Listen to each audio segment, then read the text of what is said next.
Okay. We are back, baby. We are back indeed. For those of you that are tuning in on the stream archive or the VOD, it is great to see you. It's great to have you here. However, I'm sorry you had to miss the actual stream. But hope you had a great day nonetheless. Welcome back, Rivers. What's going on? First one in the stream to make herself known. Love to see that. Turn my brightness down to make sure that the reflection's not too insane on you guys, so you can actually see my eyes through this.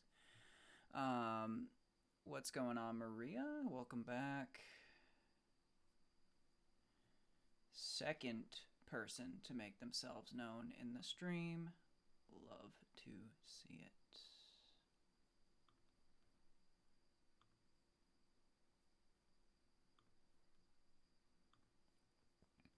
Luna, welcome back.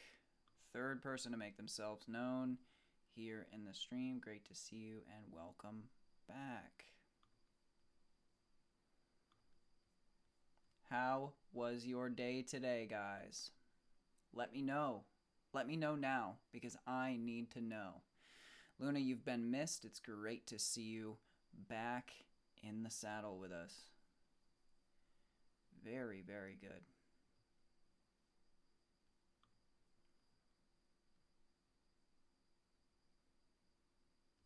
How are you?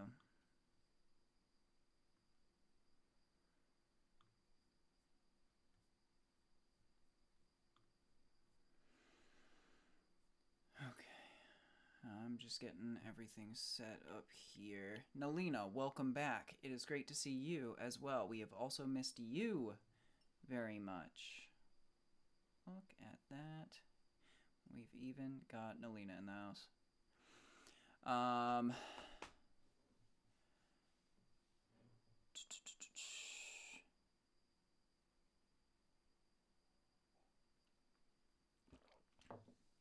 I'm not sure what you mean, Maria, if you're referring to me having a new outfit. I haven't bought any new clothes. For a while. It's been a while since I bought new clothes.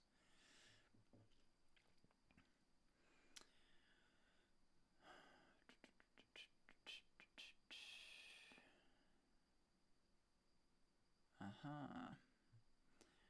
So...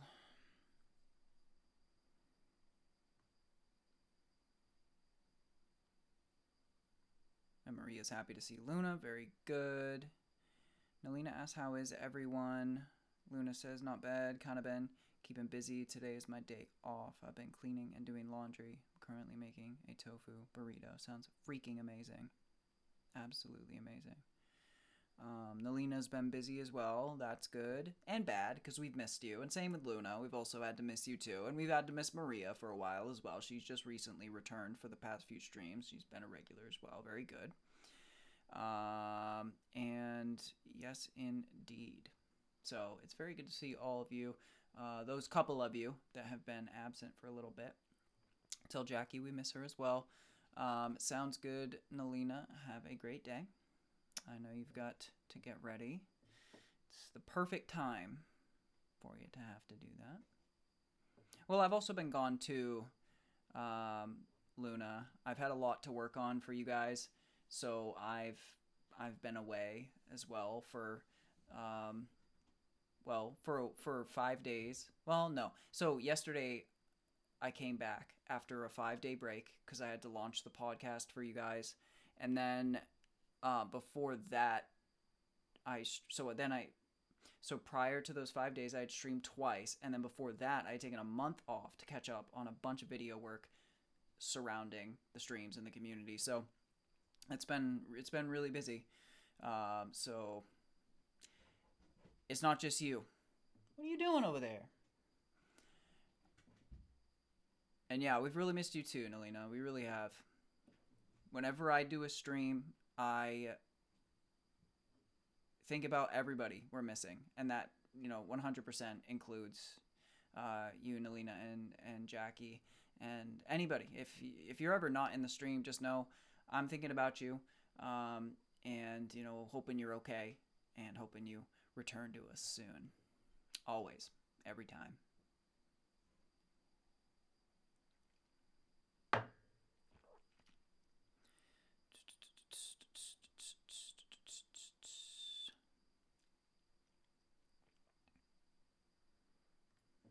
I'm glad you're back too.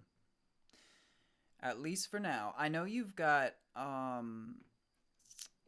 know you've got work and you're very busy, and today just happened to be your day off and stuff, but hopefully even on your days on, you can be here as well.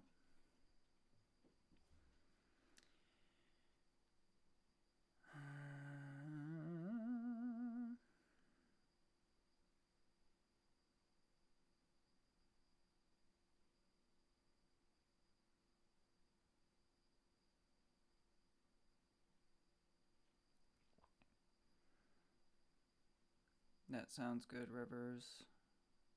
Good luck with that. All the hugs.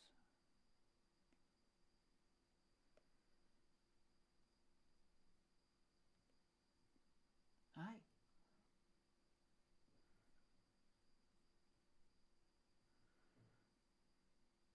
So yeah, it's been a busy time for a lot of us. It's been a busy time for me. Yeah, Ivy's usually always here. Usually always. It's a lot more uncommon for her not to be around, because she always just wants to be in the same room, in the same place as me.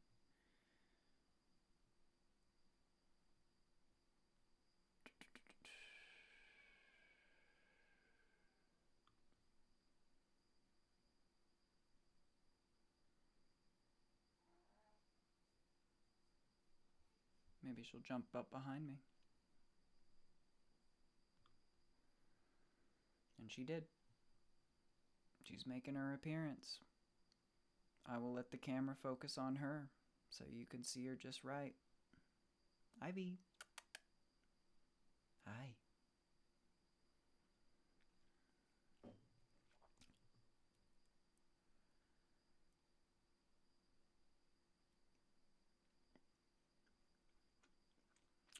Yeah, eventful start of the year. Understandable.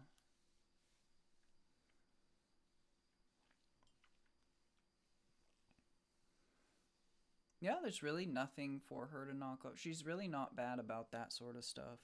She never really knocks anything over. She just stays in her own little spot. And all there is up there is the books. So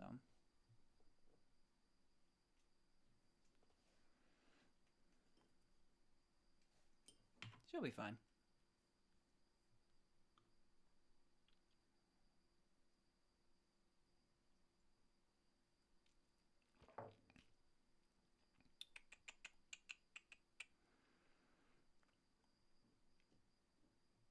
Yeah, some cats just like really, really love knocking things forward like that. Sorry, knocking things over like that. So I know what you mean. Ivy happens to be one of those cats that just is super well mannered, well behaved.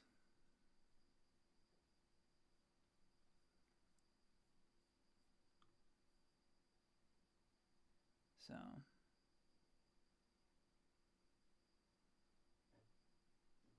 that's very sweet, Amira. And she really is, Luna. She really is. The guitars smell like nickel, because the strings are like nickel wound, I think. But yeah, they definitely smell like metal and wood. At least that one does, the one she's smelling now. And as the strings get older and they oxidize, the strings start to smell more pungently like metal, more and more and more and more. So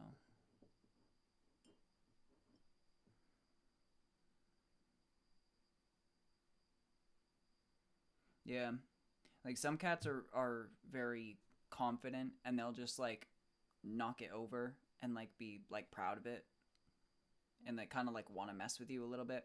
And then other cats will like they know they've done something wrong and so they will very much be like, I'm so sorry. I'm so sorry. I didn't want to do that. I didn't mean to do that. Oh my god.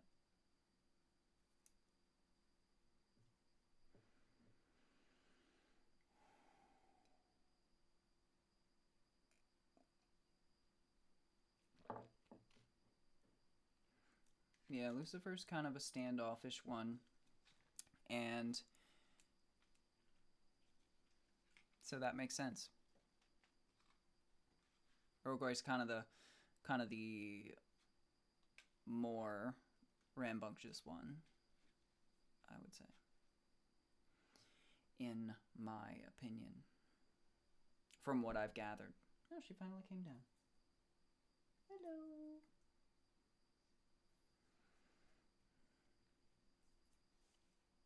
Wow. It's always, news, big news when he actually snuggles with you like that.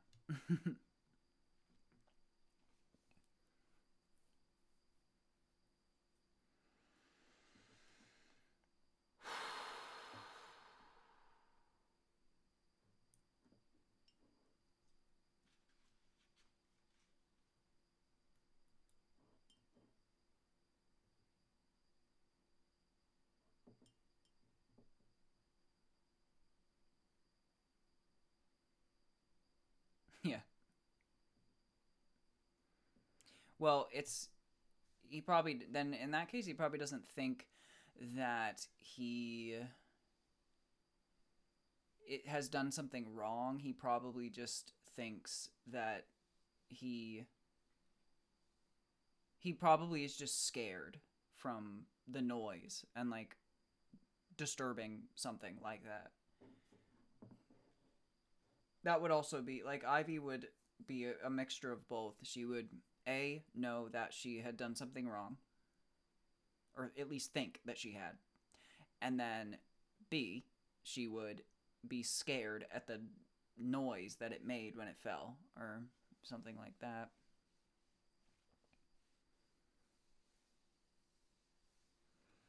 Yeah, sometimes cats are good with that.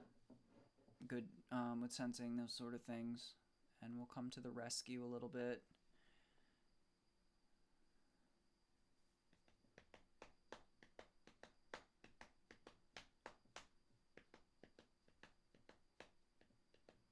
Thank you, Rivers and Amira.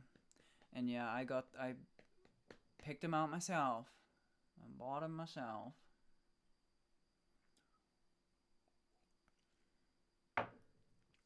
They are the ones I chose out of all the ones I could choose. For a reason. I I like to think, I like to say that I have a decent fashion sense, wardrobe, things like this. So, at least I try my best. I'm not terrible with it.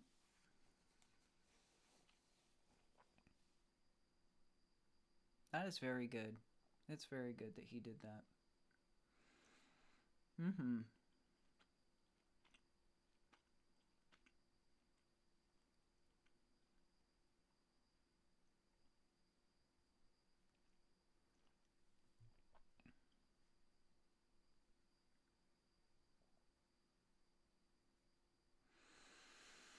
Hmm.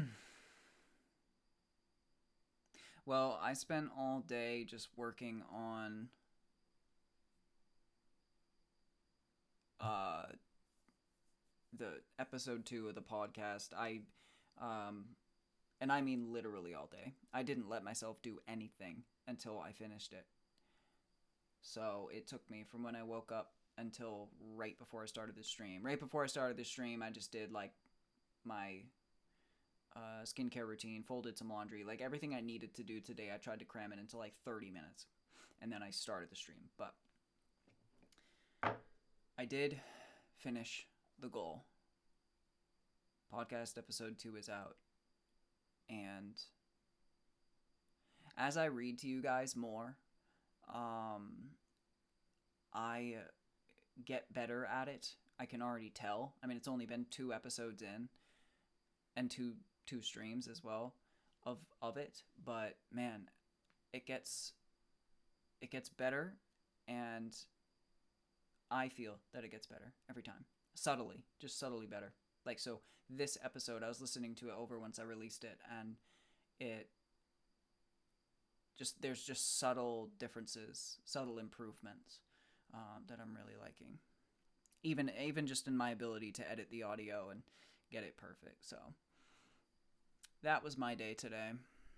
What would I call my style? I would say that I don't really know. You know, like when it comes to me, it's like just me. Like, I've had an evolution of style, so to speak, a little bit. Um, like a lot of teenagers, you know, I would wear a lot of like metal band t-shirts and uh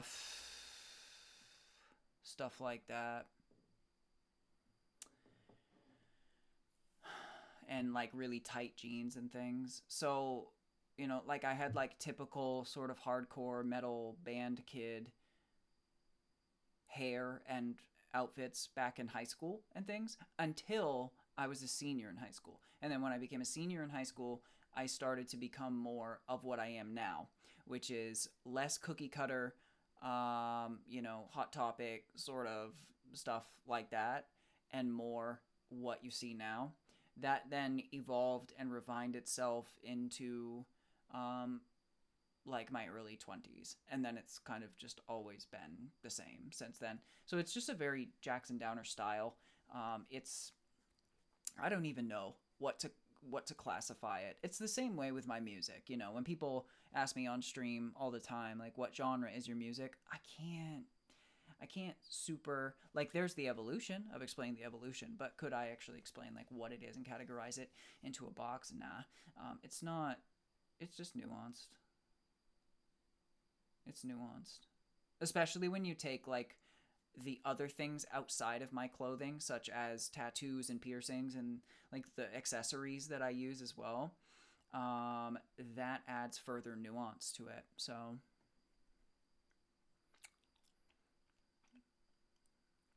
well, I hope it's not Cushing's, Catherine. That's all I'm hoping. I hope that it's just something that's easily fixable. You know, that's what I'm hoping for you. Um, the Jackson fit, yeah, Jackson style. Iggy always snuggles when I'm alone because he knows I get anxious. By myself. Cats are extremely good at sensing when people are upset or hurting. Yeah, cats are extremely good at this. They are. Especially cats that are bonded to a specific human. And, you know, the same, we don't give ourselves enough credit. Humans are likewise very good at sensing this for a cat that they are bonded with. Because, you know, cats are famously stoic when it comes to pain and things of that nature. However, us humans usually can detect variances in our cat's behavior. Typically, you can tell when your cat's like limping or just a little bit down, not quite acting the same or right or different. And that's because you're so bonded with them and you're so familiar with them, just like your cat is with you. Yes, you've missed just a couple reading streams, Luna. So, um, yeah, that is something that you'll hopefully be happy about, because literally the stream after, you and Othello and Amira were begging me to start doing audiobooks and reading on stream and things like this, I said, okay, the very next stream that I did, we picked a book and we did it. So yes, every stream since then, which has only been 2, and now 3, has included a reading portion during the stream where we read 1 chapter every stream. And then the content offshoot of that is that I created and launched a podcast, which is adjacent to the reading streams. Each new episode of the podcast is a new chapter, is the next chapter from the book that we're reading. Season 1, we decided on Dracula as the book, so season 1 is Dracula. And I know that you guys have really wanted me to do audiobooks and podcasts with enhanced, really good audio, like really, really good audio with, the full shebang, like audiobook quality, podcast quality. This is why it took me 8 hours today to do this for a 30-minute chapter. So you guys will really like it if you haven't heard it yet. And yes, Luna, they are out now. So like for me, what I use is,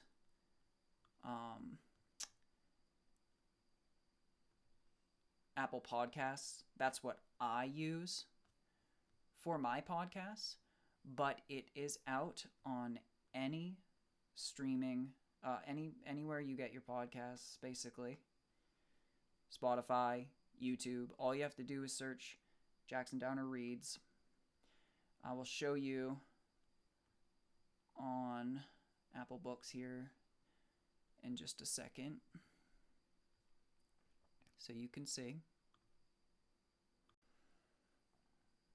Okay, so here it is. I'm trying to find my cursor. Okay, so here it is.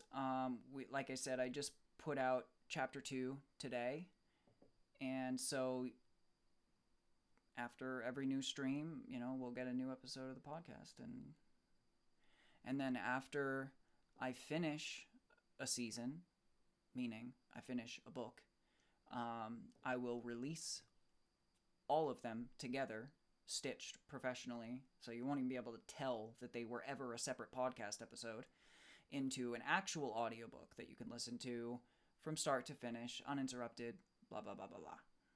It's quite obvious how that will go, sort of thing.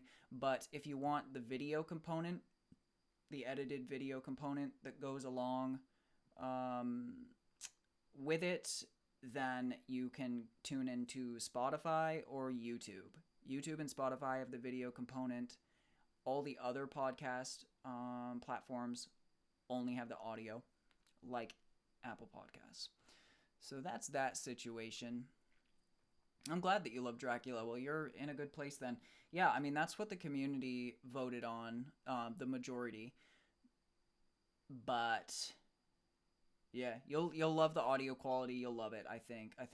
You'll love it. Even if you guys already hear it on stream, like the audio quality of the podcast itself is even better. Like it's noticeably better.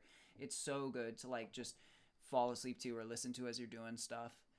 Because like a lot of you guys have been giving me feedback on these streams and on these podcast episodes, and like just telling me how you guys have been like really surprised that I never did this to begin with, because you guys have always been begging me to do it right. And those of you that have given me feedback have been saying how engaging I am and as a reader, and how like really amazing it is to listen to.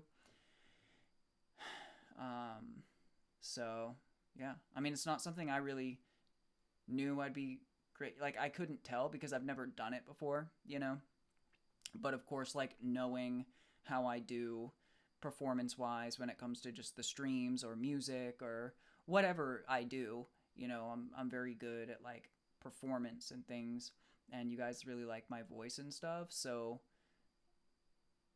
it works out really well. It's a good thing that we started doing it. I'm loving it, baby. I'm loving it. So yeah.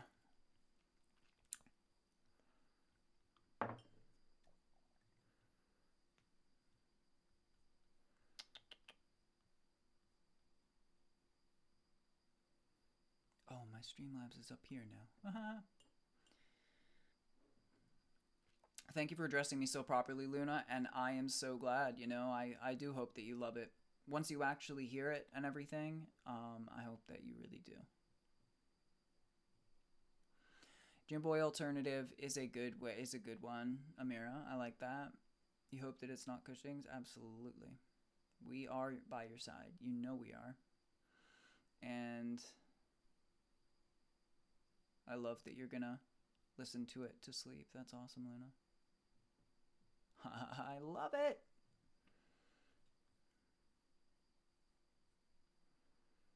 I love it. And we will do chapter 3 tonight as well, which I am also excited for.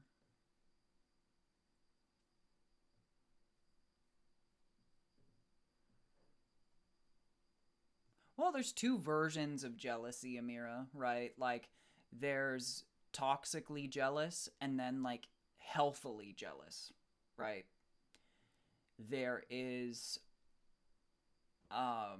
there's people that will be jealous over if a girl, even like in the guy's perspective, or a girl's perspective, a girl or a guy is toxically jealous when they get jealous if you accidentally, or even purposely, just look at another person that is of the opposite gender, sex, whatever. And that's toxic. I think that I'm definitely not, like, how easygoing I am, so I'm not like I just turn into a crazy person when it comes to relationships. So no. But if my girlfriend was flirting with somebody, even just playfully, I would not really appreciate that. Like, that would make me jealous or upset. I mean, jealous isn't even the word for it. So like, there's things that anybody would get jealous or upset about due to being jealous. But for me, no, I don't think that's a big flaw of mine or anything like that I'm like toxically jealous or anything.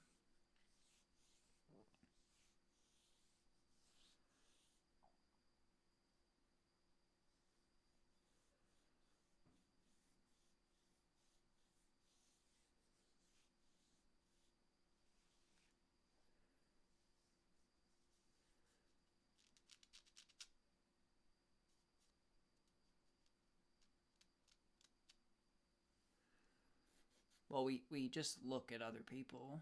It's just how it goes. Like, you have to look at other people to exist and survive in the world. You have to. It's just like a requirement. Uh, However, if you are like, I don't know, sexualizing everyone that you look at, and you're like looking at them because you're like sexualizing them and stuff, like, that's a little weird for me, at least. But if you're just like looking at somebody to talk to them or like to get around them in the grocery store, like, like, there's super toxically jealous that somebody would be like upset about that with, or there's just normal, like, hey, like, why are you flirting with this person or whatever? I don't know. I think I've explained my position on that. It's a pretty normal position. Do you relate to the Scorpio zodiac? I don't know. I guess a little bit. I don't believe in astrology. As a actual science because it is not one. But I think, it's interesting. It's an interesting, topic and field to discuss. It's fun to like banter about, but I don't place a massive amount of credence into astrology. However, I don't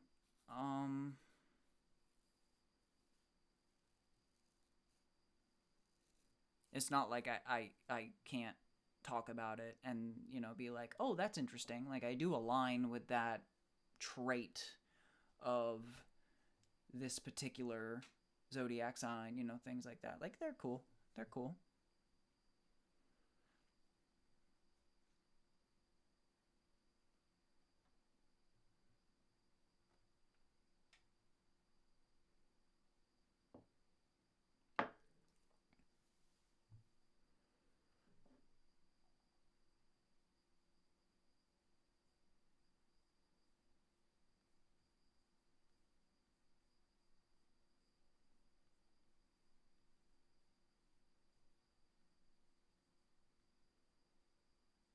Well, that's exactly what I'm saying, though, is that you have to look at and see other people in your daily life all the time.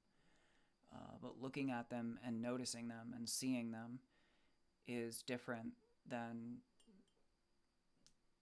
sexualizing them and like trying to flirt with them or like stalking them online. Like if you had a boyfriend that just started following a bunch of girls that were, really attractive or more attractive than you, or like everything they do online and their social medias are just dedicated to putting, just sexualizing themselves and, getting attention in that way. Good for them and whatever. Um, but if your boyfriend was doing that, or my girlfriend was doing that with guys and stuff, and you just like look at their following list and you just all of a sudden see all the, like, they're literally just like stalking all of these people. That's a little weird. um, and that's different than just seeing people in your daily life and like noticing that they have traits that you might like or whatever, but not like actually acting on it. Scorpios are your favorite? That's good. That's good. That does happen to be what I am.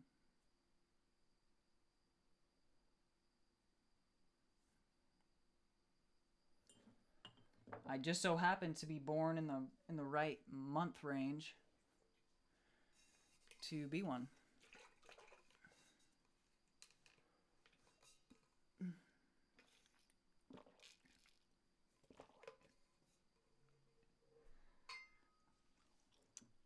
If you guys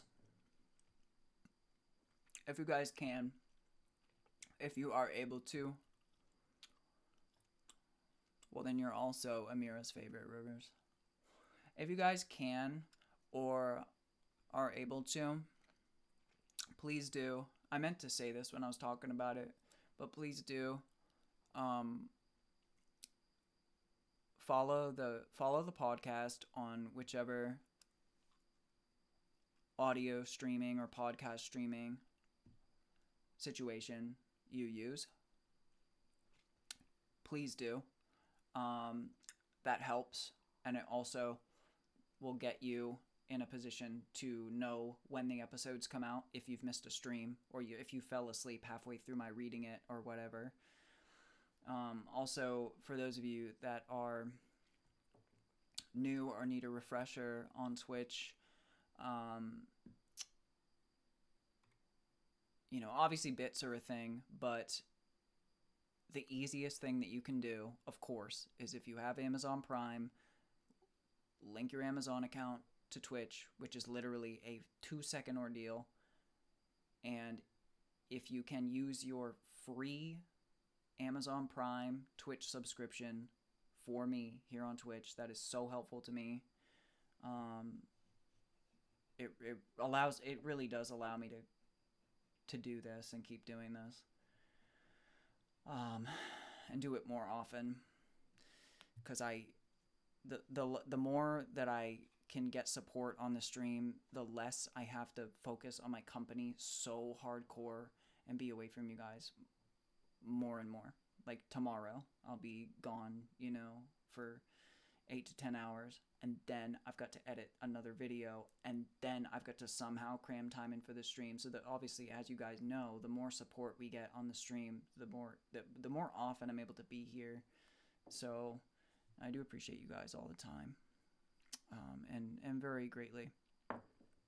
I'll still do it for, I'm here. I'll always do it, but it just allows me to do it more often.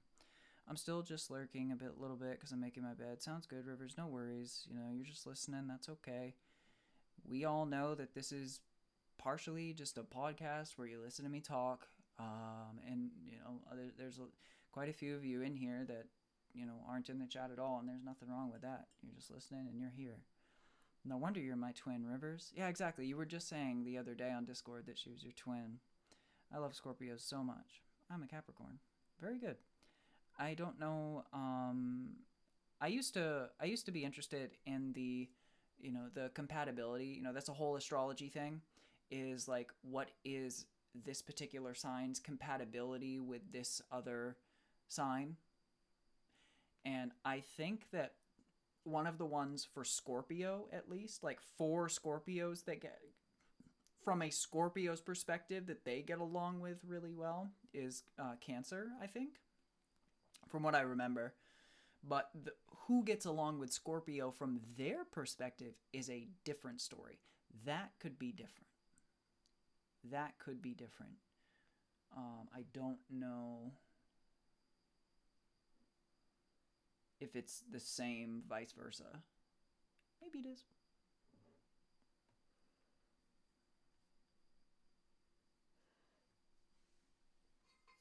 I need to fill my water. I do. And then we should probably get to the next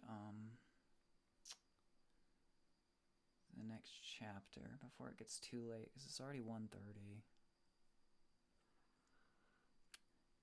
As a Taurus, I've found Scorpio is one I've always gotten along with very well. Well, perfect. And again, it's like, you could be, this is why I don't put a whole lot of credence in it, because there's Scorpios that are, like Scorpios, and then there's Scorpios that are nothing like Scorpios, and then there's Taurus, and then there's people that are nothing like Taurus, or they are a offshoot of Taurus that has some things but doesn't have other things. Like, it's not a hard and fast rule, because it's not a hard and fast hard science or anything. And so maybe other Tauruses are like, maybe if you look up the compatibility of Taurus to Scorpio, maybe it's actually terrible. I don't know. I'm not actually purporting to know. But because you're your own unique person with your own unique and distinct idiosyncrasies and genetic traits and, nature and nurture that brought you to where you are, that shaped you, you could be vastly different from the Taurus down the road, so to speak. Capricorn and Scorpio go well together. Very good. Amira, do you like having brown or blonde hair better? I've always had brown hair. I've never fully dyed my hair. The only thing I've ever done is just ombre / balayage my, like, half of my hair to, in some cases it would be fade to blonde, or in other cases it would be fade to ash gray / beige. The most recent iteration of that was ash gray / beige. But I love it. This is probably one of the longest I've gone without redoing it, because like, I'm definitely due for a bit of a trim and to redo my hair, because that's like the standard that I have my hair. That's just how it always is. So it's faded a lot, but it's still there. Like, it's still there. You can clearly see that this is not nearly the same. Well, it's hard to see in the lighting, I suppose, but this is not the same brown as what's up here. So I've always had brown, my natural hair color, at least for half of my hair. And I prefer it that way. Like, I would never want to be fully blonde or like fully change my hair color. I'll add accent color to it, like the balayage and the ombre, like I always have for like 10 years. But yeah, good question. Ironically, in astrology, Taurus and Pisces is supposed to be good, but I've always butted head with Pisces. Exactly. There you go. Case in point. Oh, Ivy, that looks comfy. There's a chair I have over there. And this is like a really big room, a really big office. You can't really tell because you only have so much in the frame. But yeah, she's just sitting. There's another chair with like pillows on it, and she's just sitting on them. Well, sleeping on them, I should say.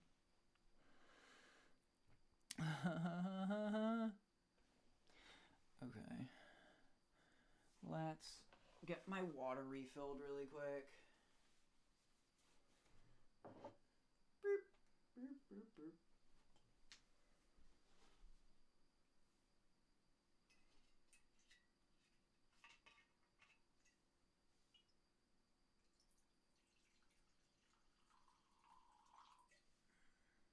Hi, Ivy.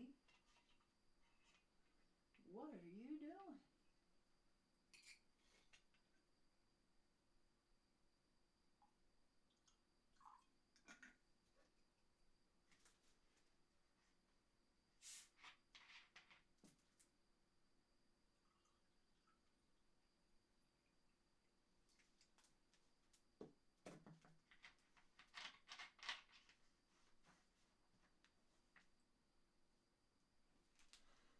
Okay. Yeah.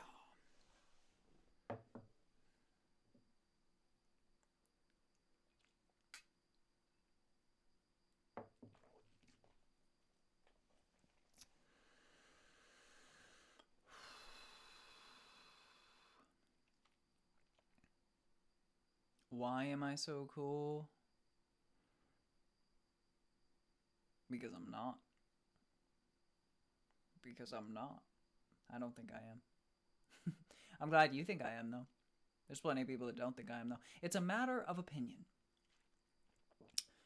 Thank you, Luna. The essence of awesomeness. That's beautiful. Yeah, my outfit's really just really simple. It's just this gray shirt and black pants. They're like black sweatpants. That's true. The opposite of cold is hot. Right.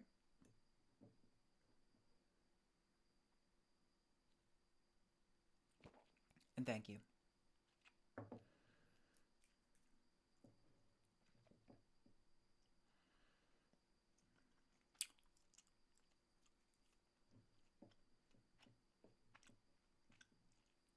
Maybe I will later, but I just did.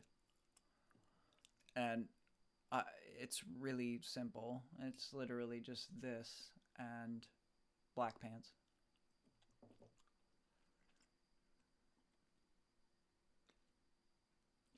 Plus,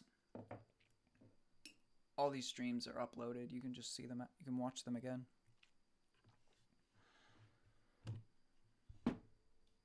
Because I did just do it. Thank you, Luna. Okay, let's get rolling, baby. It's getting late. It's getting late. I wish I didn't have to start so late tonight. I wanted to start earlier so that I could get more of you guys up in here, but that didn't work out. I had to get that frickin' podcast episode all done. Took a while. Okay.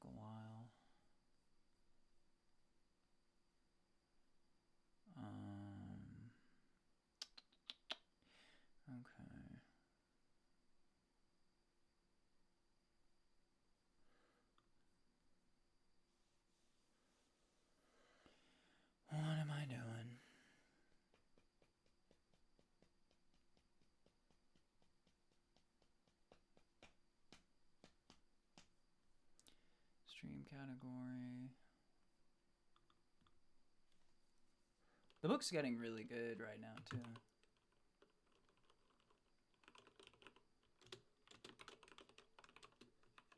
I didn't want to stop last night. We got to the end of chapter 2, and I was like, please. Please don't stop.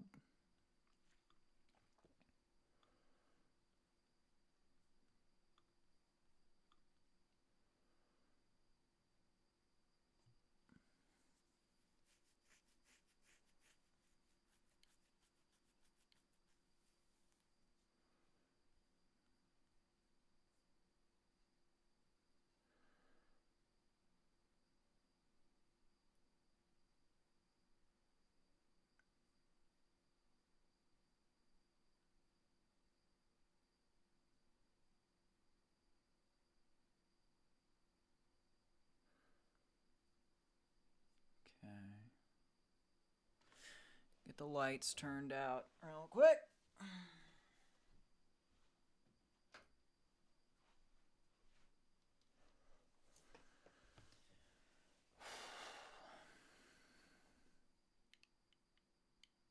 Hopefully the camera can stay relatively focused on me. That would be helpful.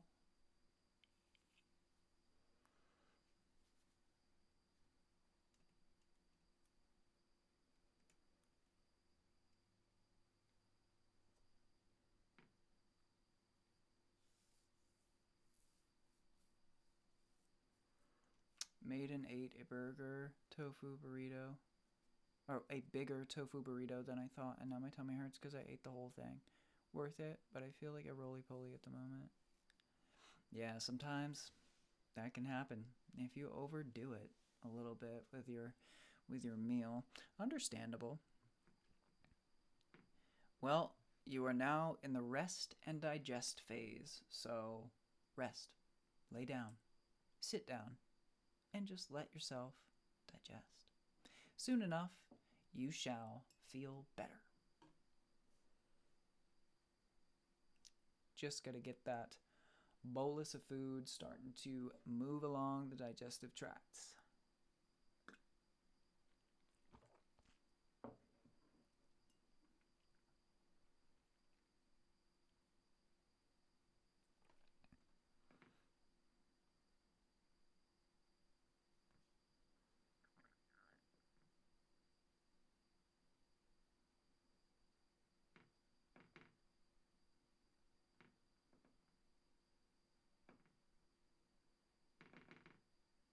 Gosh darn it. I'm just trying to set a quick reminder because I just forgot something. I just remembered something that I forgot.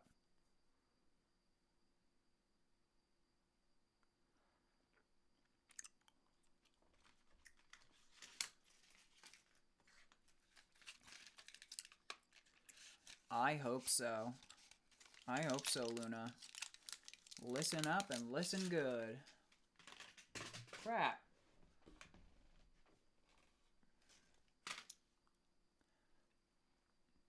Changing gum to new gum.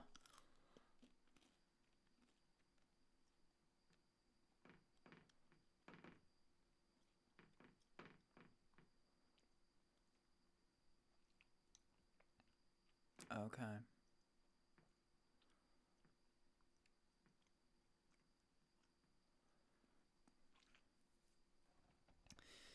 Now we got the mic pulled up.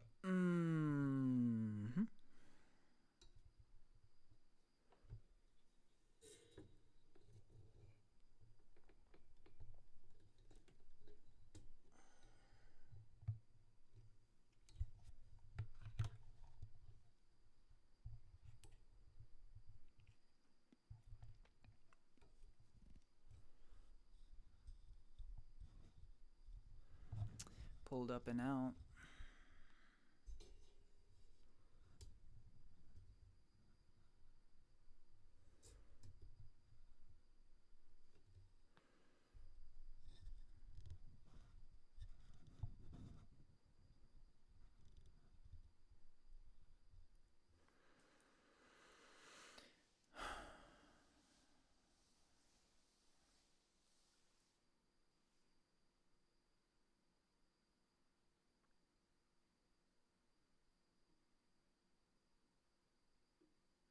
your comment about having comments but no comment is a comment in itself. My peacock tattoo is your favorite. That's good. It's a good one. It's a good one, Amira. I like that one.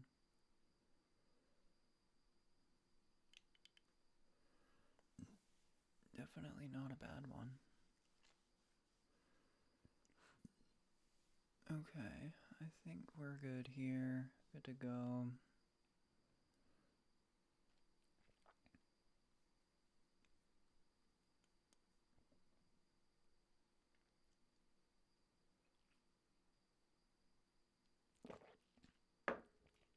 Because in making that comment, Luna, I know what comment you're making.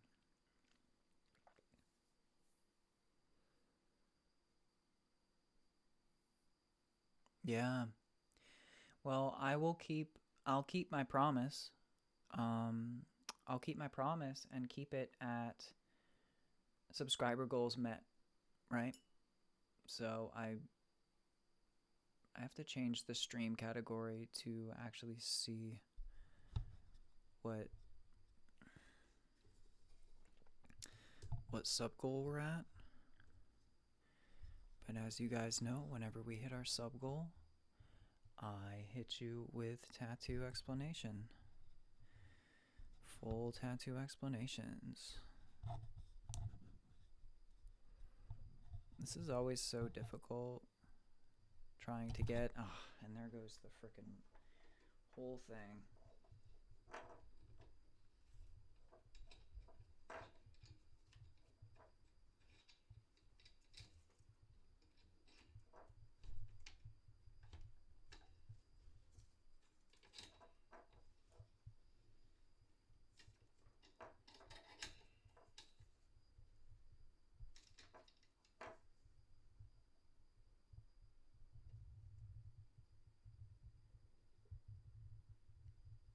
Okay.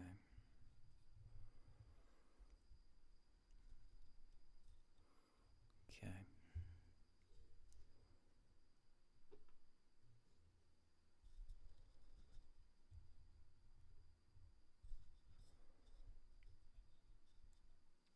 Someday I'll get this thing figured out so that it's not completely obstructing my face and everything. But why did I choose Japanese traditional? Because I like it. I don't know, it's a beautiful art style and it has meaning.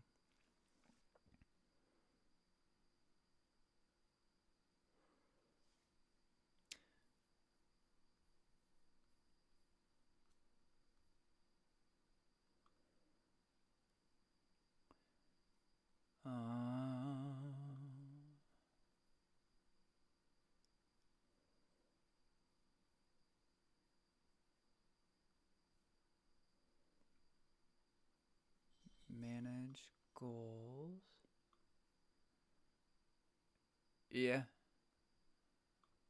Yeah. So yeah, that's basically it. Once we hit sub goal and stuff like that, I'll do the tattoo tour and we'll get that situation rolling. So I'm sure you'll be here. I mean, you're in every stream, Amira. Basically. I can't think of many that you're not in, you know?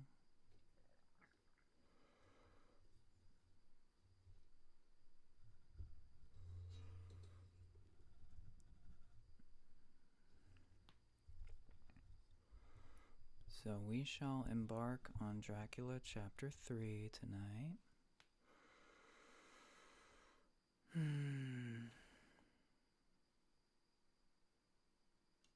Maybe I just go... Yeah. That might mess with... Yeah, that's gonna mess with the...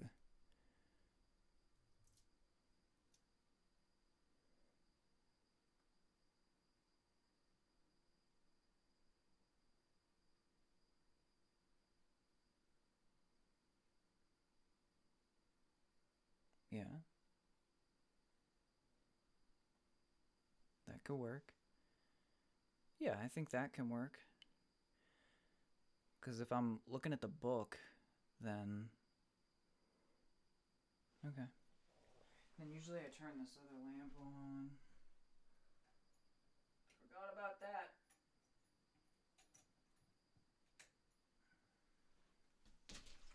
Crap.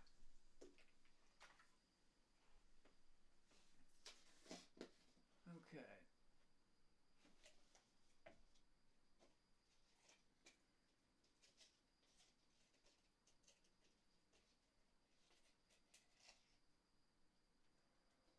Let's get rolling in just a second.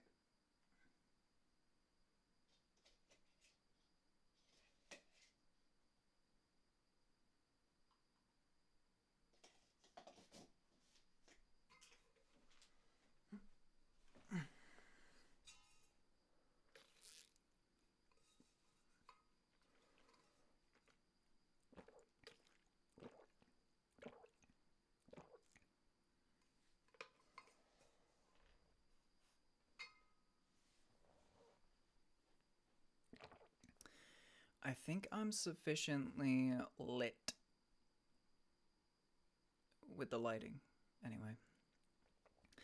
And if I'm looking at the book, it's not all that obstructive. Yeah, okay, we're good. We're good on the lighting.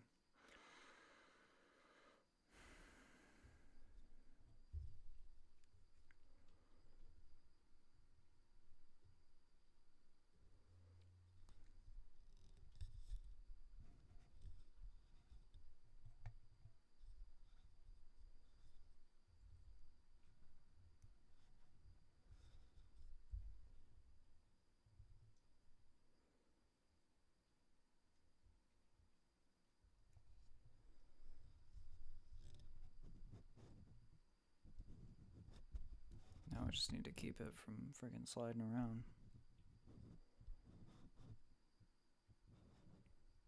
Now that's right in front of the camera.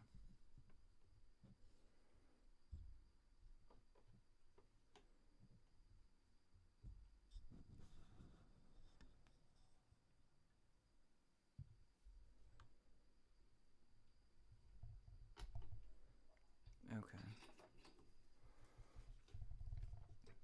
This is what's so problematic about frickin' changing anything around, because I have everything so specific. So if I mess around with anything, it screws everything up.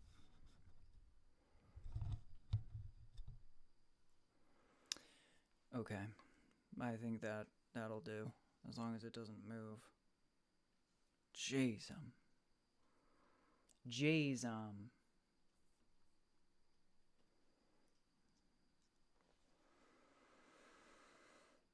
Good. Okay.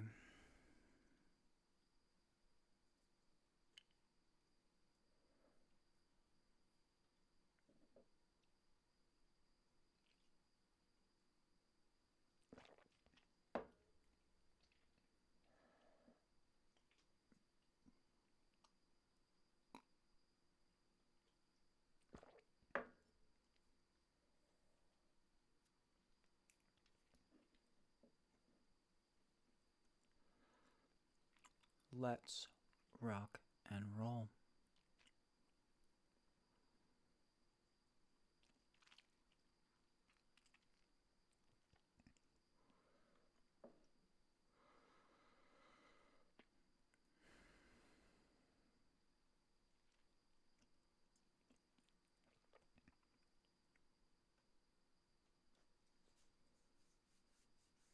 That's very good. I'm glad it's all ready.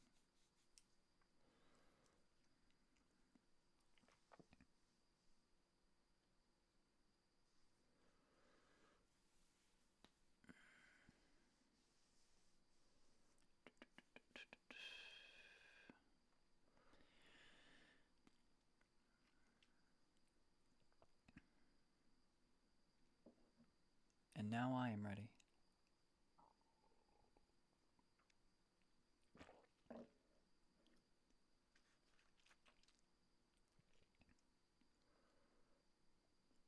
We are going to kick into high gear. Kick into immersive reading mode.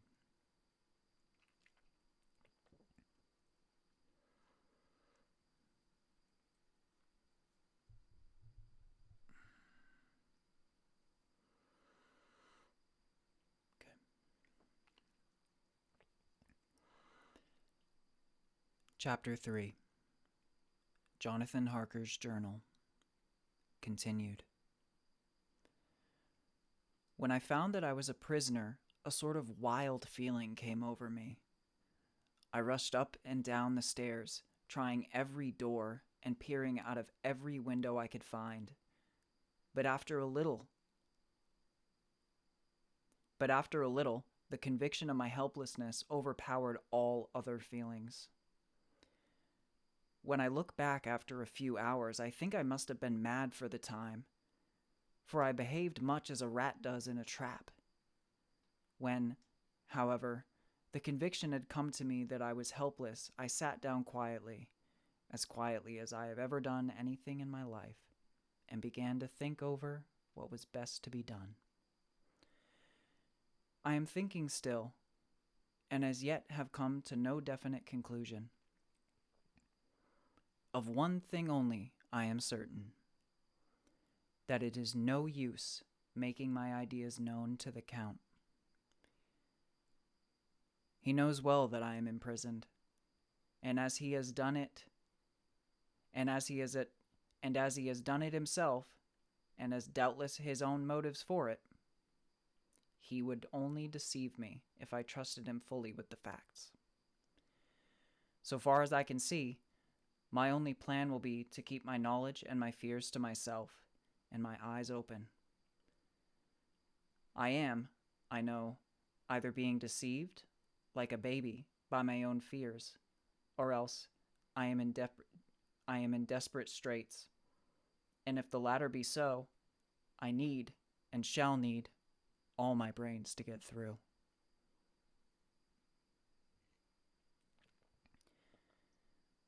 I had hardly come to this conclusion when I heard the great door below shut, and knew that the Count had returned. He did not come at once into the library, so I went cautiously into my own room and found him making the bed. This was odd, but only confirmed what I had all along thought, that there were no servants in the house. When later I saw him through the chink of the hinges of the door laying the table in the dining room.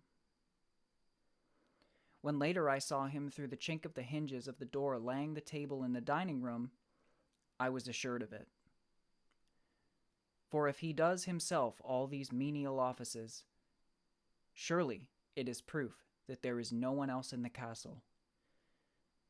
It must have been the Count himself who was the driver of the coach that brought me here. This is a terrible thought, for if so, what does it mean that he could control the wolves as he did by only holding up his hand for silence? How was it that all the people at the streets and on the coach had some terrible fear for me? What meant the giving of the crucifix, of the garlic, of the wild rose, of the mountain ash? Bless that good woman who hung the crucifix round my neck, for it is a comfort and a strength to me whenever I touch it. It is odd that a thing which I have been taught to regard with disfavor and as idolatrous should in a time of loneliness and trouble be of help. Is it that there is something in the essence of the thing itself, or that it is a medium, a tangible help in conveying memories of sympathy and comfort? Sometime, if it may be, I must examine this matter and try to make my mind up about it. In the meantime, I must find out all I can about Count Dracula, as it may help me to understand. Tonight, he may talk of himself, if I turn the conversation that way. I must be very careful, however, not to awake his suspicion. Midnight. I have had a long talk with the Count. I asked him a few questions on Transylvania history, and he warmed up to the subject wonderfully. In his speaking of things and people, and especially of battles, he spoke as if he had been present at them all. This he afterwards explained by saying that to a boyar, the pride of his house and name is his own pride, that their glory is his glory, that their fate is his fate. Whenever he spoke of his house, he always said we, and spoke almost in the plural, like a king speaking. I wish I could put down all he said exactly as he said it, for to me it was fascinating. It seemed to have in it a whole history of the country. He grew excited as he spoke, and walked about the room pulling his great white mustache and grasping anything on which he laid his hands, as though he would crush it by main strength. One thing he said, which I shall put down as nearly as I can, for it tells in its way the story of his race. We Zaleskis have a right to be proud, for in our veins flows the blood of many brave races who fought as the lion fights for lordship here in the whirlpool of the European races. The Ugric tribe bore down from Iceland the fighting spirit which Thor and Woden gave them, which their berserkers displayed to such fell intent on the seaboards of Europe, aye, and of Asia and Africa too, till the peoples thought that the werewolves themselves had come. Here too, when they came, they found the Huns, whose warlike fury had swept the earth like a living flame, till the dying peoples held that in their veins ran the blood of those old witches, who, expelled from Scythia, had mated with the devils in the desert. Fools, fools! What devil or what witch was ever so great as Attila, whose blood is in these veins? He held up his arms. Is it a wonder that we were a conquering race, that we were proud, that when the Magyar, the Lombard, the Avar, the Bulgar, or the Turk poured his thousands on our frontiers, we drove them back? Is it strange that when Arpad and his legion swept to the Hungarian fatherland, he found us here when he reached the frontier, that the Honfogalas was completed there? And when the Hungarian flood swept eastward, the Zaleskis were claimed as kindred by the victorious Magyars, and to us for centuries was trusted the guarding of the frontier of Turkeyland. Aye, and more than that, endless duty of the frontier guard. For as the Turks say, water sleeps and the enemy is sleepless. Who more gladly than we throughout the four nations received the bloody sword, or at its warlike call, flocked quicker to the standard of the king. When was redeemed that great shame of my nation, the shame of Kasova, when the flags of the Wallach and the Magyar went down beneath the crescent? Who was it but one of my own race, who as voivode crossed the Danube and beat the Turk on his own ground? This was Dracula indeed. Woe was it that his own unworthy brother, when he had fallen, sold his people to the Turk, and brought the shame of slavery on them. Was it not this Dracula indeed, who inspired that other of his race, who in a later age, again and again, brought his forces over the great river into Turkeyland, who, when he was beaten back, came again and again, though he had to come alone from the bloody field where his troops were being slaughtered, since he knew that he alone could ultimately triumph. They said that he thought only of himself. Bah! What good are peasants without a leader? Where ends the war without a brain and a heart to conduct it? Again, when After the Battle of Mohacs, we threw off the Hungarian yoke. We of Dracula blood were amongst their leaders. For our spirit would not brook that we were not free. Ah, young sir, the Sikelis and the Dracula, as their heart's blood, their brains, and their swords, can boast a record that mushroom growths like the Habsburgs and the Romanovs can never reach. The warlike days are over.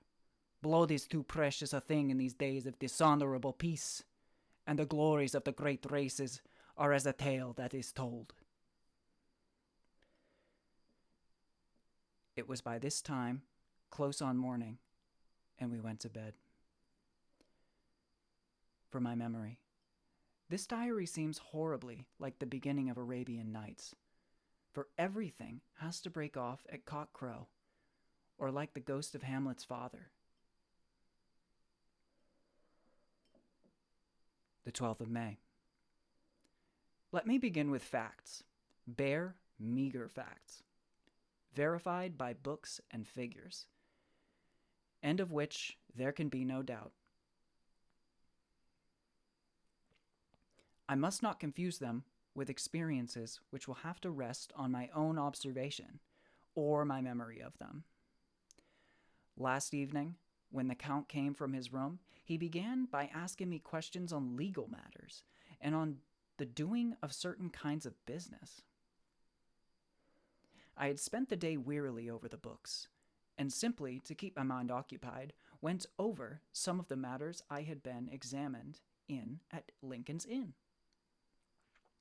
There was a certain method in the Count's inquiries, so I shall try to put them down in sequence. The knowledge may somehow, or sometime, be useful to me. First, he asked if a man in England might have 2 solicitors or more. I told him he might have a dozen if he wished, but that it would not be wise to have more than one solicitor engaged in one transaction, as only one could act at a time, and that to change would be certain to militate against his interests. He seemed thoroughly to understand, and went on to ask if there would be any practical difficulty in having one man to attend, say, to banking, and another to look after shipping, in case local help were needed in a place far from the home of the banking solicitor. I asked to explain more fully, so that I might not by any chance mislead him. So he said, "I shall illustrate. Your friend and mine, Mr. Peter Hawkins, from under the shadow of your beautiful cathedral at Exeter, which is far from London, buys for me, though your good self, my place at London. Buys for me, through your good self, my place at London. Good. Now, here let me say frankly, lest you should think it is strange that I have sought the services of one so far off from London, instead of some one resident there, that my motive was that no local interest might be served save my wish only, and as one of London residents might, perhaps, have some purpose of himself or friend to serve, I went thus afield to seek my agent, whose labors should be only to my interest. Now, suppose I, who have much of affairs, wish to ship goods, say, to Newcastle, or Durham, or Harwich, or Dover. Might it not be that it could, with more ease, be done by consigning to one in these ports?" I answered that certainly it would be most easy, but that we solicitors had a system of agency one for the other, so that local work could be done locally on instruction from any solicitor, so that the client, simply by placing himself in the hands of one man, could have his wishes carried out by him without further trouble. "But," said he, "I could be at liberty to direct myself. Is it not so?" "Of course," I replied. "Such is often done by men of business, who do not like the whole of their affairs to be known by any one person. Good, he said, and then went on to ask about the means of making consignments and the forms to be gone through, and of all sorts of difficulties which might arise, but by forethought could be guarded against. I explained all these things to him to the best of my ability, and he certainly left me under the impression that he would have made a wonderful solicitor, for there was nothing that he did not think of or foresee. For a man who was never in the country, and who did not evidently do much in the way of business, his knowledge and acumen were wonderful. When he had satisfied himself on these points of which he had spoken, and I had verified all as well as I could by the books available, he suddenly stood up and said, Have you written since your first letter to our friend, Mr. Peter Hawkins, or to any other? It was with some bitterness in my heart that I answered that I had not, that as yet I had not seen any opportunity of letters to sending, that as yet I had not seen any opportunity of sending letters to anybody. Then write now, my young friend, he said, laying a heavy hand on my shoulder. Write to our friend and to any other, and say, if it will please you, that you shall stay with me until a month from now. Do you wish me to stay so long? I asked, for my heart grew cold at the thought. I desire it much. Nay, I will take no refusal. When your master, employer, what you will, engaged that someone should come on his behalf, it was understood that my needs only were to be consulted. I have not stinted. Is it not so? What could I do but bow acceptance? It was Mr. Hawkins' interests, not mine, and I had to think of him, not myself. And besides, while Count Dracula was speaking, there was that in his eyes and in his bearing which made me remember that I was a prisoner, and that, if I wished it, I could have no choice. The Count saw his victory in my bow, and his mastery in the trouble of my face, for he began at once to use them, but in his own smooth, resistless way. I pray you, my good young friend, that you will not discourse of things other than business in your letters. It will doubtless please your friends to know that you are well, and that you look forward to getting home to them. Is it not so? As he spoke, he handed me 3 sheets of note paper and 3 envelopes. They were all of the thinnest foreign post, and looking at them, then at him, and noticing his quiet smile, with the sharp canine teeth lying over the red underlip, I understood, as well as if he had spoken, that I should be more careful what I wrote, for he would be able to read it. So I determined to write only formal notes now, but to write fully to Mr. Hawkins in secret, and also to Mina, for to her I could write shorthand, which would puzzle the Count, if he did see it.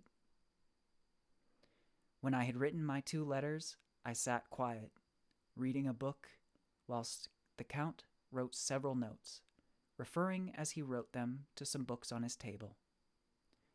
Then he took up my 2 and placed them with his own, and put by his writing materials, after which, the instant the door had closed behind him, I leaned over and looked at the letters, which were face down on the table. I felt no compunction in doing so, for under the circumstances, I felt I should protect myself in every way I could.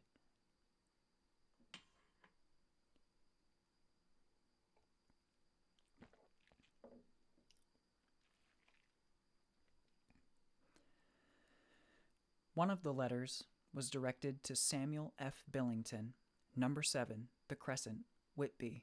Another to Herr Leutner, Varna. The third was to Coutts & Co., London, and the fourth was to Heron Klopstock and Bill Ruth Bankers, Budapest. The second and fourth were unsealed. I was just about to look at them when I saw the door handle move. I sank back in my seat, having just had time to resume my book before the Count, holding still another letter in his hand, entered the room. He took up the letters on the table and stamped them carefully, and then turning to me, he said, "I trust you will forgive me, but I have much work to do in private this evening. You will, I hope, find all things as you wish." At the door, he turned, and after a moment's pause, said, "Let me advise you, my dear young friend. Nay, let me warn you with all seriousness, that should you leave these rooms, you will not, by any chance, go to sleep in any other part of the castle. It is old and has many memories, and there are bad dreams for those who sleep unwisely. Be warned. Should sleep now or ever overcome you, or be like to do, then haste to your own chamber or to these rooms, for your rest will then be safe. But if you be not careful in this respect, then," he finished his speech in a gruesome way, for he motioned with his hands as if he were washing them. I quite understood. My only doubt was as to whether any dream could be more terrible than the unnatural, horrible net of gloom and mystery which seemed closing around me. Later, I endorsed the last words written.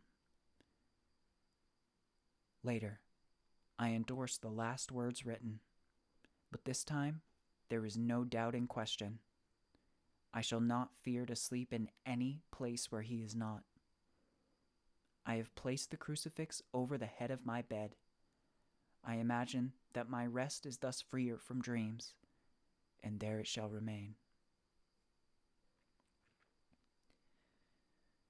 When he left me, I went to my room.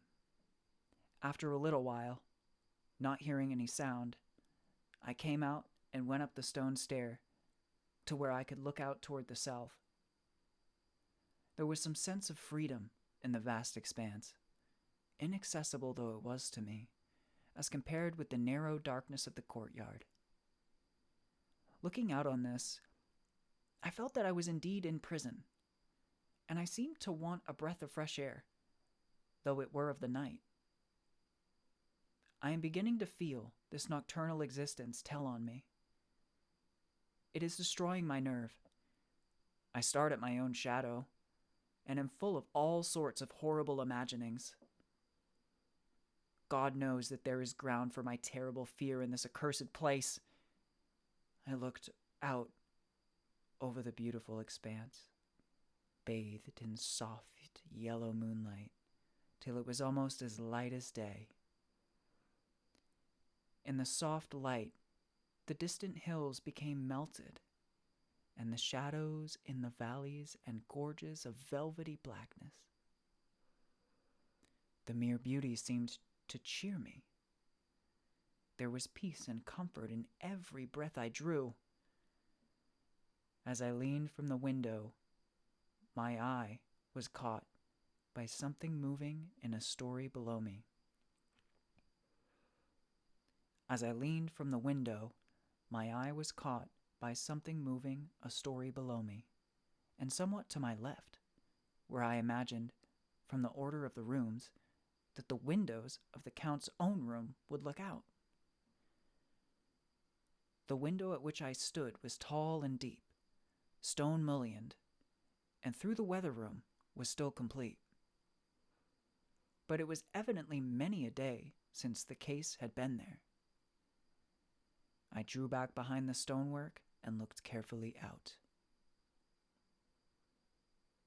What I saw was the Count's head coming out from the window. I did not see his face, but I knew the man by the neck and the movement of his back and arms.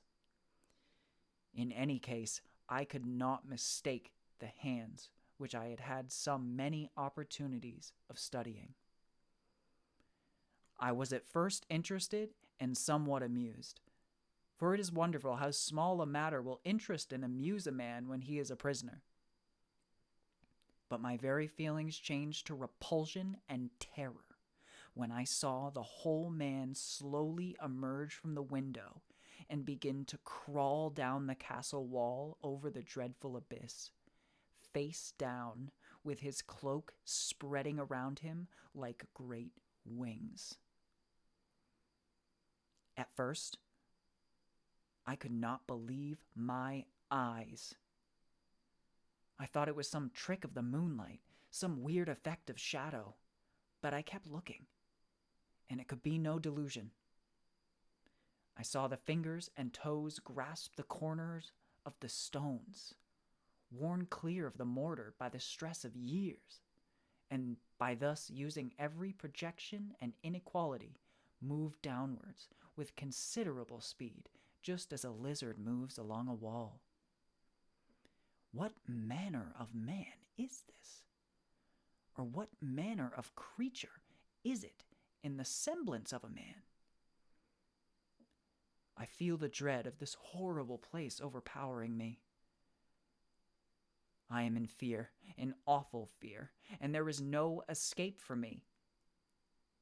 I am encompassed about with terrors that I dare not think of.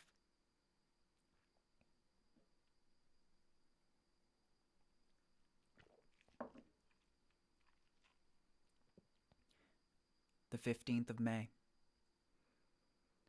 Once more, I have seen the Count go out in his lizard fashion. He moves downward in a sidelong way, some 100 feet down, and a good deal to the left. He vanished into some hole or window. When his head had disappeared, I leaned out to try and see more, but without avail. The distance was too great to allow a proper angle of sight. I knew he had left the castle now, and thought to use the opportunity to explore more than I had dared to do as yet. I went back to the room, and taking a lamp, tried all the doors. They were all locked, as I had expected, and the locks were comparatively new. But I went down the stone stairs to the hall where I had entered originally. I found I could pull back the bolts easily enough and unhook the great chains. But the door was locked, and the key was gone. That key must be in the Count's room. I must watch should his door be unlocked, so that I may get it and escape. I went on to make a thorough examination of the various stairs and passages, and to try the doors that opened from them. 1 or 2 small rooms near the hall were open, but there was nothing to see in them except old furniture, dusty with age and moth-eaten. At last, however, I found one door at the top of the stairway, which, though it seemed locked, gave a little under pressure. I tried it harder, and found that it was not really locked, but that the resistance came from the fact that the hinges had fallen somewhat, and the heavy door rested on the floor. Here was an opportunity which I might not have again. So I exerted myself, and with many efforts forced it back so that I could enter. I was now in a wing of the castle further to the right than the rooms I knew, and a story lower down. From the windows, I could see that the suite of rooms lay along to the south of the castle, the windows of the end room looking out, both west and south. On the latter side, as well as to the former, there was a great precipice. The castle was built on the corner of a great rock, so that on three sides it was quite impregnable, and great windows were placed here, where sling or bow or culverin could not reach, and consequently light and comfort, impossible to a position which had to be guarded, were secure.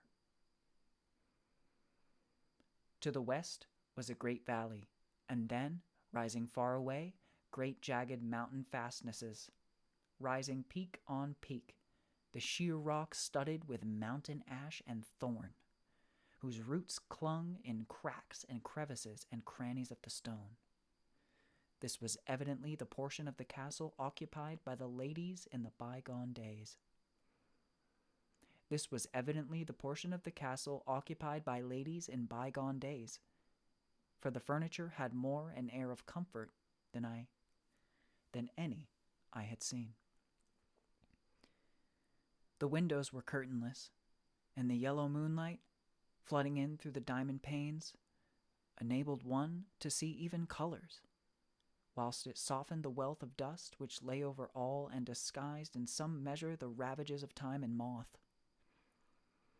My lamp seemed to be of little effect in the brilliant moonlight, but I was glad to have it with me, for there was a dread loneliness in the place which chilled my heart and made my nerves tremble. Still, it was better than living alone in the rooms which I had come to hate from the presence of the Count.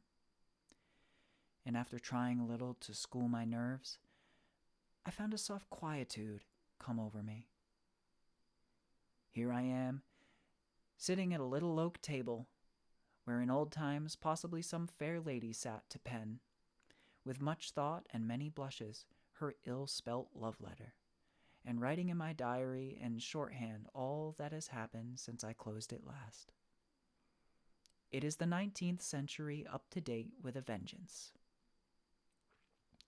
And yet, unless my senses deceive me, the old centuries had, and have, powers of their own, which mere modernity cannot kill.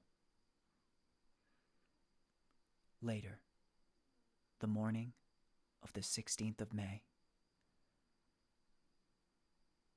God preserve my sanity, for to this I am reduced. Safety and the assurance of safety are things of the past. Whilst I live on here, there is but one thing to hope for, that I may not go mad, if indeed I be not mad already. If I be sane, then surely it is maddening to think that all of the foul things that lurk in this hateful place the Count is the least dreadful to me.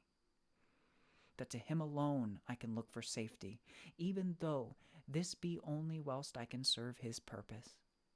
Great God, merciful God, let me be calm, for out of that way lies madness indeed. I begin to get new lights on certain things which have puzzled me. Up to now, I never quite knew what Shakespeare meant when he made Hamlet say, "My tablets, quick, my tablets, 'tis meet that I put it down," etc. For now, feeling as though my own brain were unhinged, or as if the shock had come which must end in its undoing, I turned to my diary for repose. The habit of entering accurately must help to soothe me.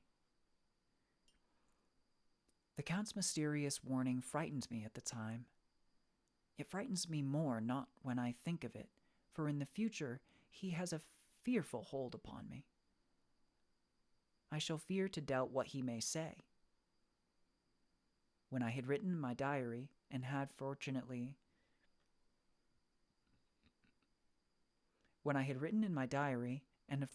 replaced the book and pen in my pocket, I felt sleepy. The Count's warning came into my mind, but I took pleasure in disobeying it. The sense of sleep was upon me, and with it the obstinacy which sleep brings as an outrider. The soft moonlight soothed, and the wide expanse without gave a sense of freedom which refreshed me. I determined not to return tonight to the gloom-haunted rooms, but to sleep here, where, of old, ladies had sat and sung and lived sweet lives, whilst their gentle breasts were sad for their menfolk away in the midst of remorseless wars. I drew a great couch out of its place near the corner, so that, as I lay, I could look at the lovely view to the east and south, and unthinking of, and caring, and unthinking of, and uncaring for the dust, composed myself for sleep. I suppose I must have fallen asleep. I hope so. But I fear, for all that followed was startlingly real. So real that now, sitting here in the broad, full sunlight of the morning, I cannot in the least believe that it was all sleep. I was not alone. The room was the same, unchanged in any way since I came to it. I could see along the floor, in the brilliant moonlight, my own footsteps marked where I had disturbed the long accumulation of dust.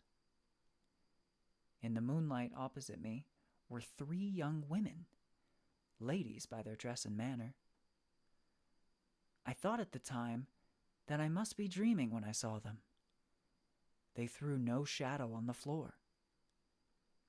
They came close to me and looked at me for some time, and then whispered together. 2 were dark, and had high aquiline noses like the Count, and great dark piercing eyes that seemed to be almost red when contrasted with the pale yellow moon. The other was fair as can be, with great masses of golden hair and eyes like pale sapphires. I seemed somehow to know her face, and to know it in connection with some dreamy fear, but I could not recollect at the moment how or where. All 3 had brilliant white teeth that shone like pearls against the ruby of their voluptuous lips.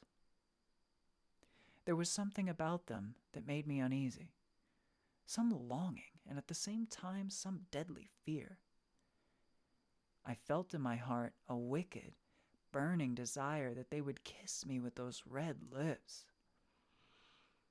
It is not good to note this down, lest some day it should meet Mina's eyes and cause her pain, but it is the truth. They whispered together, and then they all 3 laughed, such a silvery, musical laugh, but as hard as though the sound never could have come through the softness of human lips. It was like the intolerable tingling sweetness of water glasses when played on by a cunning hand. The fair girl shook her head coquettishly, and the other 2 urged her on. One said, "Go on, you're first, and we shall follow. Yours is the right to begin." The other added, "He is young and strong. There are kisses for us all." I lay quiet, looking out from under my eyelashes in an agony of delightful anticipation. The fair girl advanced and bent over me till I could feel the movement of her breath upon me.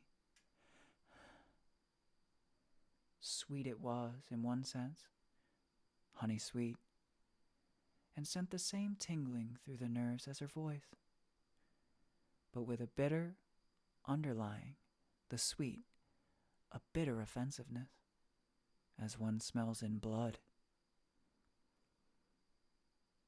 I was afraid to raise my eyelids, but looked out and saw perfectly under the lashes.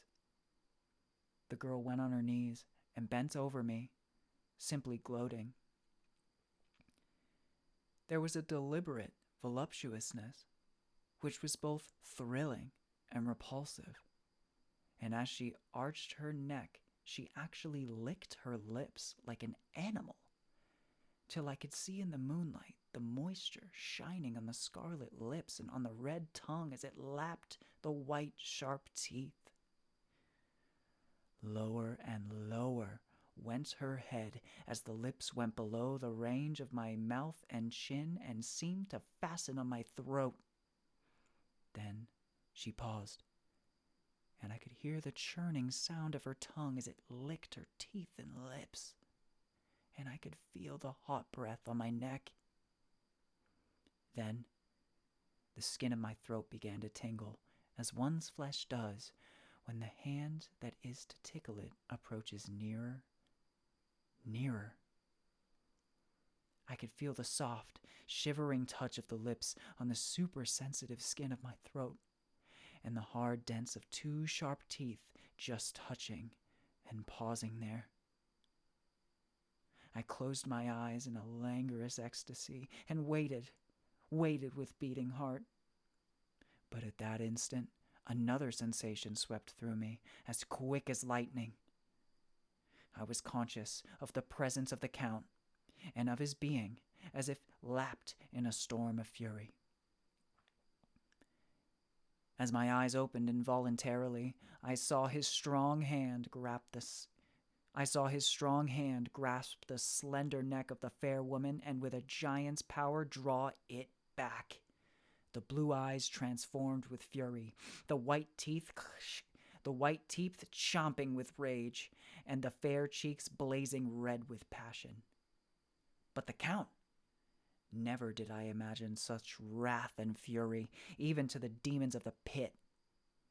His eyes were positively blazing. The red light in them was lurid, as if the flames of hellfire blazed behind them. His face was deathly pale, and the lines of it were hard like drawn wires. The thick eyebrows that met over the nose now seemed like a heaving bar of white-hot metal.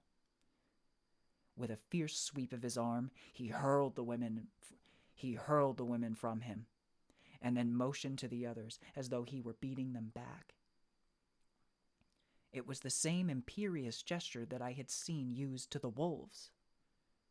In a voice which, though low and almost in a whisper, seemed to cut through the air and then ring in the room, he said, "How dare you touch him, any of you?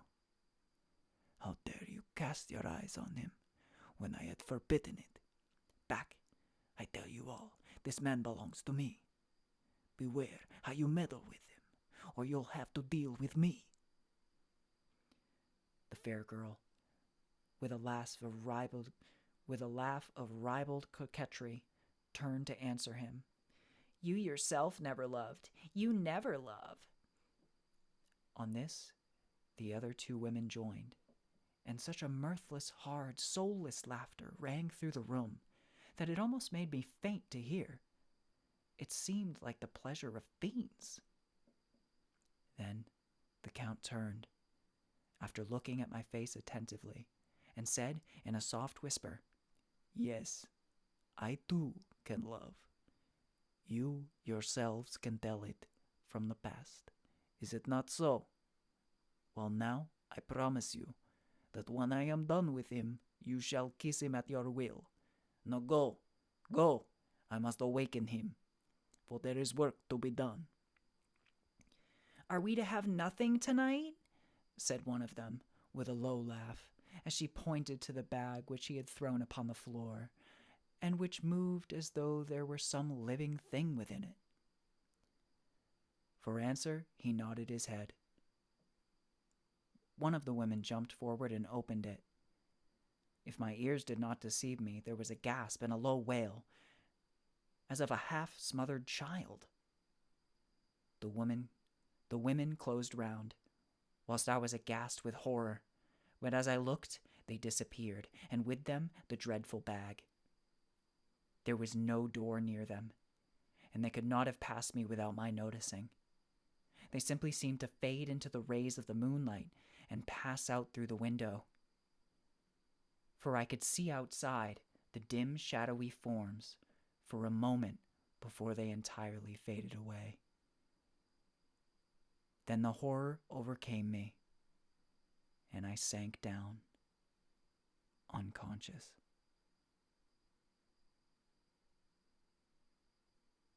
end of chapter 3. It's getting real good, baby. It's getting real good, baby. Miss Shadow, thanks for the follow. Welcome to the community. And hello to you too. Ooh, it's getting wild now.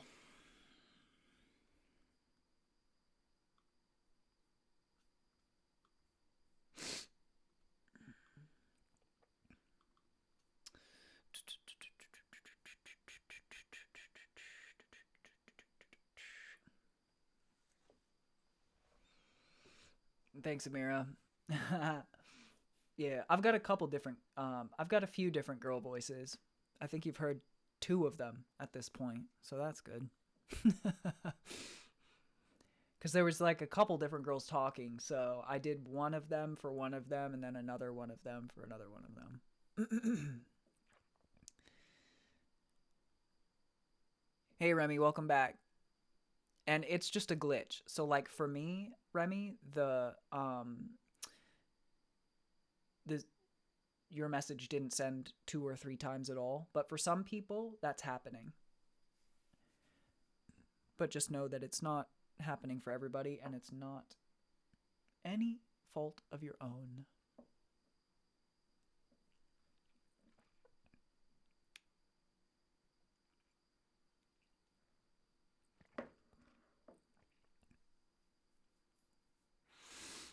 It was great to see you, Remy. Welcome back. And yeah, no worries at all, Miss Shadow. It is great. I appreciate anybody and everybody that is even just listening, you know, even if you're busy, you're writing or doing something else, like you were saying, you're writing. There's nothing wrong with that at all. You know, I love that you guys are here listening and doing your thing, even if you're not in the chat. There's nothing wrong with that, baby. And we're very happy to have you here, part of the community, Miss Shadow.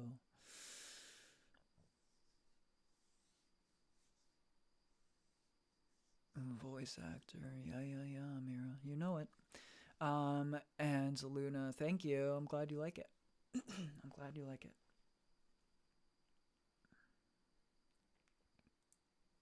It's a skill. And Miss Shadow says, been trying to write a chapter a day. Been a struggle. My last chapter ended up being 20 pages. Yeah. Well, sometimes that's what you got to do, right? Sometimes you can't end it in a very, concise, brevitous way. You actually have to get a lot of pages down on the entire chapter, just because there's so much to talk about. If you have an editor for the book, they might help you excise some of the words and some of the paragraphs, maybe. But no, anyways, the point is, that is such a great thing and such a beautiful thing, because I think that a chapter a day when writing, I think that's the way that most people do it. I think that's the way that most writers do it, is just sit down and kind of crank out at least a chapter a day. You kind of think to yourself, well, which character or characters am I focusing on today? And which, and what's going to happen to them? What's happening to them today? What's going to happen? Okay, so you're your own editor, and you add more usually instead of excising. So fair enough. Excision isn't your thing. I need 50 more pages, then I'll do edits. There you go. Well, you're almost there. And you're here in the community to keep us updated on the progress. This is very good. Glad you're here with us now. Yeah, Amira, that's the thing. Like, when it comes to performance arts and things of that nature, music, acting, voice acting, all that fun stuff, It's all within my wheelhouse. It's all stuff that I do. Um, you know, I think, you know what's interesting is like I think my mom was the first person to actually really want me to go into acting, who said I would be really good at it. And if you understood my mom and how she is with what she sort of encourages me to do, it would be very surprising. It would be very surprising to you, because my mom has never been the sort of person to like just blindly encourage me in whatever I'm interested in. Like, she always will only encourage me into things that like she could really see me doing well in. And so it's a distinct memory that I have that she was like, you really need to do this. You really, really need to start doing, getting yourself out there in terms of acting. And actually, I never really took her up on it. I didn't want to do it, so I didn't. Then not too long after got into music anyway, so it is what it is, you know. But I have an editor that goes over it too, but I always do it at least the main beforehand. Yeah, and I think that's a really good way of doing it, Shadow. I really do. You know, you being the one to do your own edits and revisions first is a beautiful way of doing it, for sure. I think that's a great way to do it. Song for your book. Very good, very good. I don't know how that would play into it, because a book is, well, I mean, like, for instance, if I was recording the audio for your audiobook, I suppose you could have the music play. I mean, you can't have it play for too long, but before I actually start speaking in chapter 1, etc., things like that, like the music would come in for maybe 10 seconds, and then as the music's fading out, I would start, and then the music would fade out, 5 seconds later or something like that. And then at the end of the book, it comes back in, and then it fades out, blah, blah, blah. But, so you've got like potential for a song to like come in, maybe not the full, I mean, definitely not the full song, unless you like were trying to do some kind of like movie, in which case you could do like a soundtrack with the movie, blah, blah, blah. But we all know how that stuff goes anyway. I'm just trying to think of like how that would actually be possible. Hey, my mom did a pretty good job, I would say. She's a good woman. She's a real good woman. She's great. I love her very much. And she did a good job, yeah, I would say. So yeah, guys, that's chapter 3 of Dracula. So if you guys are not caught up yet, then over the course of tomorrow, I would highly recommend that you, whatever podcast platform you use, search Jackson Downer Reads on that podcast platform and catch yourself up on chapter 1 and chapter 2. And then you'll be fully caught up, because you obviously heard chapter 3 tonight. And then we will continue with chapter 4 in the next stream. And if you missed that one, well, it'll be in the podcast yet again. So, anyways, beautiful time, beautiful stream. I loved chapter 3, and it's getting super exciting, super good. So we will pick it up in the next stream. Beautiful people. It has been a lovely time. But it is almost 3 a.m, and of course, with it being so late, we gotta go. Someday, I will not have to go. Someday, I will be only here and only focused on you guys. It will happen. And you guys will make that possible.